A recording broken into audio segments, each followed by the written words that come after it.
এটা মাওলানা মওদুদী সাহেব এবং তার অনুসারীদের আন্দোলন না। কারণ 47 সালে মাওলানা মওদুদী সাহেব এই দেশ বিভক্তির পক্ষে ছিলেন না। তিনি মুসলমানদের জন্য আলাদা আবাস ভূমি চান নাই, পরিষ্কার কথা। এটা চেয়েছিলেন শাব্বির আহমদ ওসমানী, এটা চেয়েছিলেন মুফতি শফি ওসমানী রহমাতুল্লাহি আলাইহি, মুফতি আজম মুফতি শফি রহমাতুল্লাহি আলাইহি, এটা চেয়েছিলেন সৈয়দ সুলাইমান নদভী রহমাতুল্লাহি আলাইহি, এটা চেয়েছিলেন জাফর আহমদ ওসমানী রহমাতুল্লাহি আলাইহি, এটা চেয়েছিলেন শামসুল হক ফরিদপুরি রহমাতুল্লাহি আলাইহি, এটা চেয়েছিলেন আতাহারি রহমাতুল্লাহি আলাইহি, এটা চেয়েছিলেন এই দেশের উলামায়ে কেরাম এবং দেওবন্দি উলামায়ে কেরাম। কাজেই 47 এর ভিত্তিতে আগামীর বাংলাদেশ গড়বার জন্য এখন আমাদেরকে জুলাই রক্ষা করতে হবে। কারণ জুলাইয়ের হাত ধরে 47 আবার প্রাসঙ্গিক হয়েছে। এখন যদি জুলাই হাত ছাড়া হয়ে যায়, 47 আবার হাত ছাড়া হয়ে যাবে।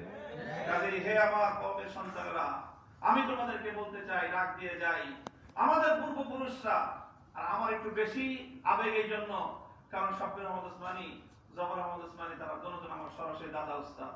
শাইখুল হাদিস রহমাতুল্লাহি আলাইহি বুখারীর দুইজন উস্তাদ, একজন জফর আহমদ ওসমানী রহমাতুল্লাহি আলাইহি, আরেকজন শাব্বির আহমদ ওসমানী রহমাতুল্লাহি আলাইহি।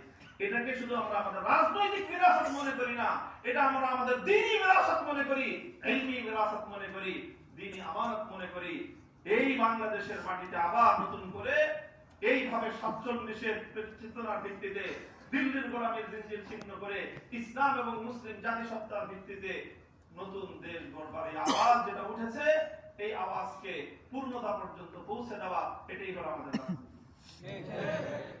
আমি আমার কথা আর দীর্ঘায়িত করছি না, সকলের কাছে মাপ চাই, অনেক বেশি কথা বলে ফেলেছি। আমি আবার আমার এই কথা পুনরাবৃত্তি করছি যে ইনশাআল্লাহ আমি আমার মুরব্বীদের সামনে নিজেকে সর্বান্তকরণে সুপর্দ করে দিয়ে আমার ব্যাপারে যে কোনো অভিযোগ, যে কোনো কথা, যে কোনো প্রশ্ন থাকলে ওনাদের সাথে কথা বলেন, যদি আমার সাথে কথা বলতে না পারেন, ওনার মুত্তাফাক হয়ে যে ফয়সালা দিবেন, সেই ফয়সালার যদি বাইরে এক কদম আমি ফেলি মামুনুল হক, তাহলে সেই দিন আপনারা আমাকে সবাই আমার আনুগত্য পরিহার করবেন। এটা থাকলে আপনাদের কাছে আমার বিশেষ অনুরোধ। আল্লাহ আপনাদের সকলকে কবুল করুন।